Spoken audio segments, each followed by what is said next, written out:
പോലെ ഒരു ക്ലോത്ത് എടുക്കാം, അതിന് സെൻറ്ററിൽ വെച്ചൊന്ന് ഫോൾഡ് ചെയ്യാം. എന്നിട്ട് ആ സൈഡ് സ്റ്റിച്ച് ചെയ്ത് കൊടുക്കണം. കുറച്ചൊരു ഗ്യാപ്പ് ഇട്ടിട്ട് വേണം കേട്ടോ സ്റ്റിച്ച് ചെയ്ത് കൊടുക്കാൻ. സെൻറ്ററിൽ ഇതുപോലെ ഒരു ഓപ്പണിങ് വേണം. അതിനുശേഷം ഈ ഒരു സ്റ്റിച്ചിങ്ങിനെ സെൻറ്ററിലേക്ക് കൊണ്ടുവരിക. എന്നിട്ട് ഇതുപോലെ രണ്ട് സൈഡും സ്റ്റിച്ച് ചെയ്തെടുത്ത് ആ ഒരു ഓപ്പണിങ്ങിലൂടെ തിരിച്ചിട്ട് കൊടുക്കാം. ഇതിനെ ഇതുപോലെ ഒന്ന് നമുക്ക് ഫോൾഡ് ചെയ്തെടുക്കാം. എന്നിട്ട് നന്നായി ഒന്ന് ചുറ്റി കെട്ടിട്ട് കൊടുക്കാം കേട്ടോ. ശേഷം ഇതുപോലെ ഒരു ലേസ് എടുക്കാം. അതിന് രണ്ടായി ഫോൾഡ് ചെയ്ത് കൊടുത്തിട്ട് സെൻറ്ററിൽ വെച്ചിട്ട് ഒന്നുകൂടി ഒന്ന് ഫോൾഡ് ചെയ്തെടുക്കാം.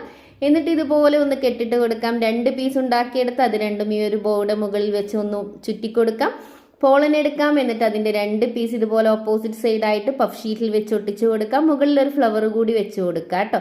ഡ്രൈ ആയതിനു ശേഷം പഫ് ഷീറ്റ് ഒന്ന് കട്ട് ചെയ്ത് ഈ ഒരു ബോയുടെ മുകളിൽ ഒന്ന് ഒട്ടിച്ചു കൊടുക്കാം. വീണ്ടും പഫ് ഷീറ്റ് എടുത്ത് ഗ്ലൂ അപ്ലൈ ചെയ്ത് പിറകിൽ ഒട്ടിച്ചു കൊടുക്കാം. ഇത് നമുക്കൊരു അലിഗേറ്ററിലേക്ക് ഡയറക്റ്റായി ഒട്ടിച്ചു കൊടുക്കാം. ഒന്ന് ട്രൈ ചെയ്ത് നോക്കണം കേട്ടോ. ഞാനൊരു ഓൺലൈൻ ക്ലാസ് സംഘടിപ്പിക്കുന്നുണ്ട്. ജോയിൻ ചെയ്യാൻ താല്പര്യമുള്ളവർ സ്ക്രീനിൽ കാണുന്ന നമ്പറിൽ കോൺടാക്ട് ചെയ്യാം.